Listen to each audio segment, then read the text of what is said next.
Hello. I'm sorry I can't be with you, but I thought I'd record some thoughts about how educational research can help education, just to help you get into the mood for this researchED day in Haninge. I want to start by taking a few steps back in time to review what Ellen Conliffe-Lagerman called the troubling history of educational research. She characterizes educational research's efforts to produce reliable knowledge as a search for foundations. 150 years ago, people thought that psychology was going to provide the answer. If we just looked at the psychology of how people learn, then we'd be able to figure out how to do this better. A few years later, the hopes were pinned on what was called the school survey movement. The idea was to use the big data of its time by looking at resources, time on task, all those kinds of big data ideas. We'd be able to figure out what works in education and what doesn't. Shortly after the First World War, as a result of the success of the Army Alpha test, where they managed to test almost 2 million Army recruits on their entry into the Army, they realized they could actually use mass student testing. And for many people, that was a good idea. They thought they would pin their hopes for improving education on better assessment. In the 1930s, the focus shifted on to curriculum and instruction. In the 1960s and 70s, the focus shifted again with inputs from sociology, anthropology, and computer science. And the idea was perspectives from those disciplinary foundations could actually put the backbone into educational research. And none of them were very successful. Around that time, there was also a big push from policymakers. And in particular, there was a focus on just doing what works. There's a wonderful quote by Robert Kennedy, the senator, who, when he was reviewing the effects of one particular program, he said to the Commissioner for Education in the United States, "Do you mean to say that you spent $1 billion and you don't know whether the children can read or not?" Policymakers have always thought that education is simple, and therefore educational research should be simple. We'll just figure out what works. And most recently, that has resulted in the United States in the creation of the What Works Clearinghouse. The idea is that we figure out what works in education and then just make sure that people do it. The problem with that, of course, is that in education, what works is the wrong question, because everything works somewhere and nothing works everywhere. The real important question is, under what circumstances does it work? And there are two particular aspects here. One is how it's done, and the other is where it's done. Let me focus on how it's done first. So one of the questions that people ask often is, does grouping students by ability work? Is it better to group students by ability for, say, math teaching, or is it better to actually have them in groups where all the students are present in the same classroom, students of differing abilities?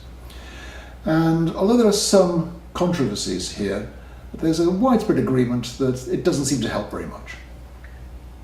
What we typically find is that grouping students by ability tends to produce gains for the highest achievers at the expense of losses for the lowest achievers, and typically the gains for the highest achievers are less than the losses for the lowest achievers. So high achieving students tend to benefit from ability grouping, low achieving students tend to lose out. So the net effect is to slightly lower student achievement and to increase the spread of achievement. But the problem is, those are not sound conclusions, because these are rarely done as experimental interventions. What people typically do is to look at how students happen to be taught. And what we find is that in many systems, the best teachers are assigned to teach the higher achieving students. So we don't know whether the effects that we observe are the effects of grouping by ability, or just the effects of the way that teachers are assigned to teach particular groups of students. And in some countries, for example Singapore, there's a belief that what you could do is to group students by ability, but then to assign the best and most effective teachers to teaching the students who have the most difficulty, thus closing the achievement gap. So the important point is how an intervention is implemented has a big impact on what works. Another factor is where it's done. So another big issue that people often talk about is class size reduction. Does reducing class size work? Well, sometimes yes, sometimes no. And so people say, well, it depends.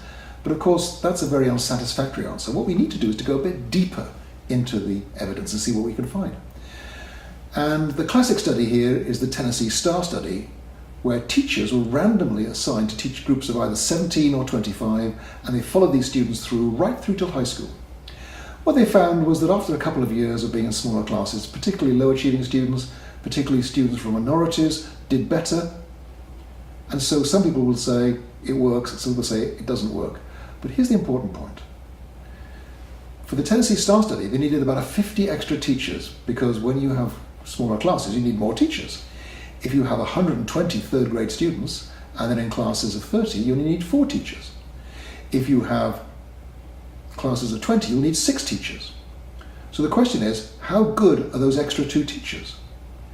And if those 2 teachers aren't very good, then you may actually find yourself reducing student achievement by reducing class size, because now you're giving teaching jobs to teachers who shouldn't be teaching. And that's what we've seen in California in the 1990s, that's what we're seeing in Florida right now. The fact that classes are made smaller often means that ineffective teachers are asked to teach classes those teachers wouldn't be needed if the class sizes were larger. So the point is that class size reduction is much more effective in areas where there's a steady supply of good teachers, and relatively ineffective in where that's not the case. The important point is, under what circumstances does this work? And that's why I think we have to be a bit more careful about applying research in education. Much more recently, there's been a shift away from what works towards what's called research synthesis, aggregating research from different sources.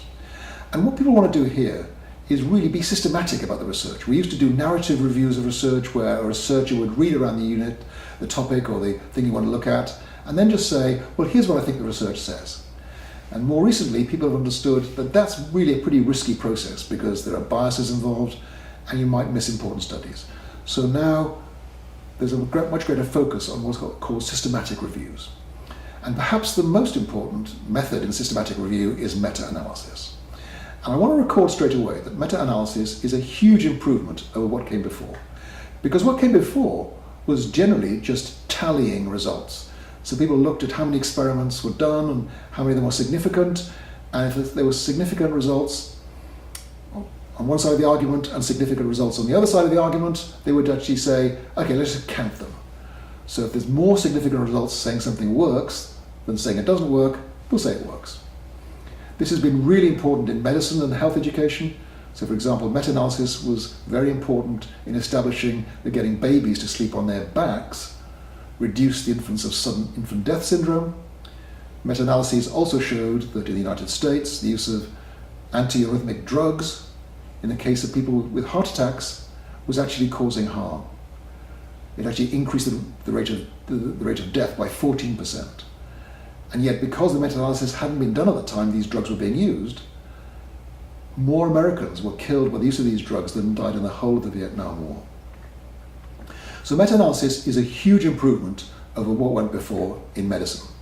However, there are problems in applying this in education. The first is inappropriate comparisons. So when people do meta-analyses, they often just find the reported effect size. How much did this group outperform the other group? The difficulty is, it's often not clear whether the effect size being quoted is a net effect or a gross effect. If it's just the difference between the achievement at the beginning and the achievement at the end of the experiment, that's an unfair comparison, because they'll be learning anyway.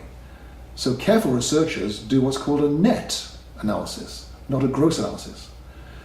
So for example, when Paul Black and I looked at formative assessment in 2 school districts in England, we found an effect size of 0.32. And some people say, well, that's a small effect size. But that 0.32 was in addition to business as usual. We compared the students getting formative assessment with other students over a whole school year in the same schools. So what we found was a net effect of 0.32, which was made up of 0.4 on average from the business as usual, plus an extra 0.32. But if you don't understand that, then you'll be adding different kinds of effect sizes together. A second factor is a cross-level factor. So, for example, many studies report effect sizes at the teacher level. There's a classic study by Claude Goldenberg and his colleagues that found that having teachers meeting in teacher learning communities, or professional learning communities as they call them, this increased student achievement by 0.8 standard deviations. But this was actually making student achievement at the teacher level, not the student level. So the important point here is that the teachers became 0.8 of a standard deviation more effective, but if we actually look at how much impact that had on students, it was only about 0.16 standard deviations. If you're adding standard deviations at the teacher level to standard deviations at the student level, you're just basically adding apples to oranges. It makes no sense.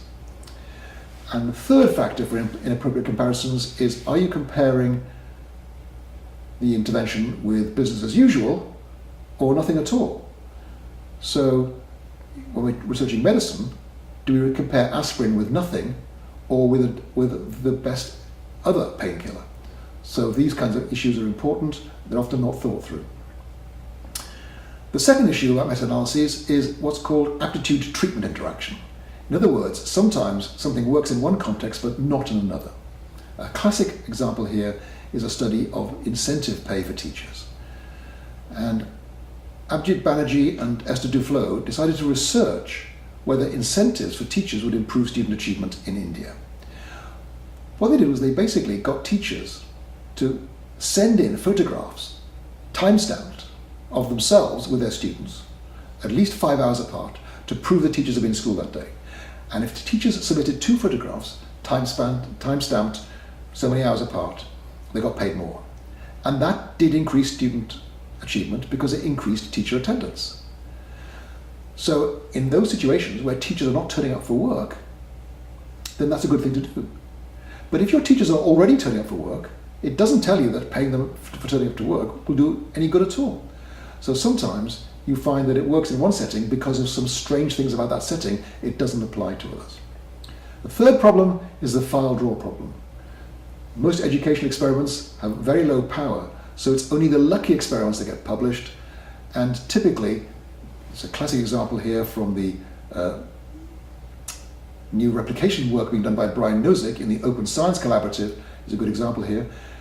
The studies that get published, first studies get published, have much larger effect sizes than replications. They were published because they were lucky. If we research class size reduction, asking does it work or not is the wrong question. By how much did you reduce class size? Was it 10%? Was it 20%? Was it 30%? If you don't control for those things, then you can't make fair comparisons. Students of different ages learn at different rates. Older students tend to make much less progress. So for example, 1 year's progress for a 6-year-old is about 1.5 standard deviations. 1 year's progress for a 15-year-old is about 0.2 standard deviations. So if you do your experiments with younger children, you get larger effect sizes. And you need to control for that before you put all the results together. How you choose studies is also important. Laboratory studies tend to produce bigger effects than studies in real-world settings. So again, even if the studies are done well in laboratories, there's no evidence that they're going to apply well in real settings. And then the last problem with meta-analysis is the outcome measures that we use are often different in how well they measure the effects of good teaching. What this means, I think, is that meta-analysis is pretty risky when you actually look at even one area, like grouping viability or a particular kind of teaching. I think right now, meta-analysis is a highly unreliable way of comparing the relative impacts of different kinds of interventions. What I'm arguing is that there is no simple way around this. There is no way of saying what works. Teachers, school leaders, and other key stakeholders have to become critical consumers of educational research. I would love to tell you the best way for you to get where you want to be is to do this, but I don't know enough about your settings, your contexts, for that advice to be sound. So what I'm going to suggest is that to be effective, anybody who wants to use educational research has to ask 4 questions. The first one is, does this solve a problem that we have? Think back to the study of teacher incentives in India. If this intervention solves a problem that we don't have, we shouldn't be doing it. The second question, looking at the the issue of effect sizes, how much extra achievement will we get? And some people say we should only look at large effect sizes. I think that's misguided, because some effect sizes are small, but the costs are small too. The classic example here is the Ready for K kindergarten program, where parents are sent text messages to undertake literacy activities with their children. So on Monday, Wednesday and Friday, a text message comes to remind a parent to do some things, like at bath time, you might get the child to think about words that begin with B. Bubbles, bath.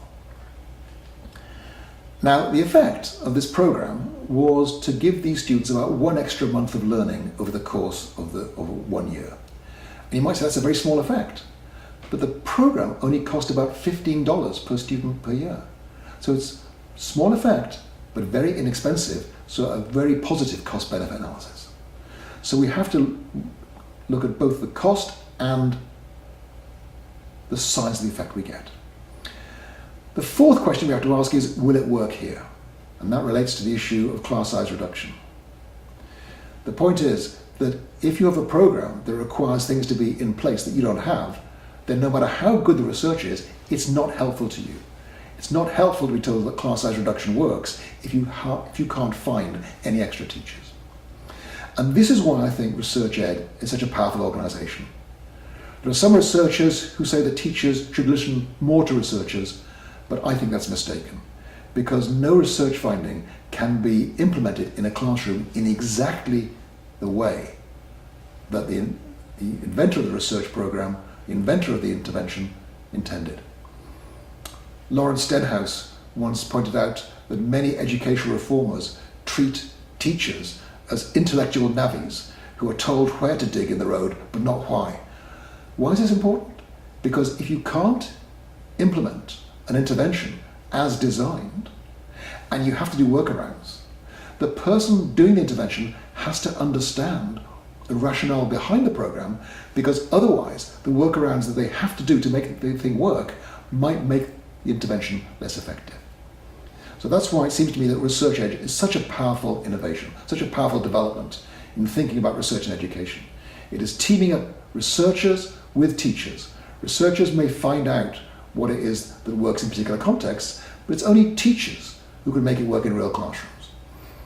The important thing is educational research will never tell teachers what to do, because classrooms are too complex.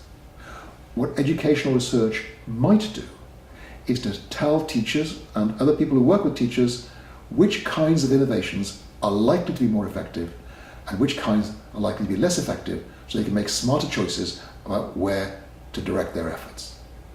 Teachers are knowledge creators in just the same way as researchers are. The important point is the productive dialogue between teachers and researchers that researchED fosters. Good luck and enjoy your day.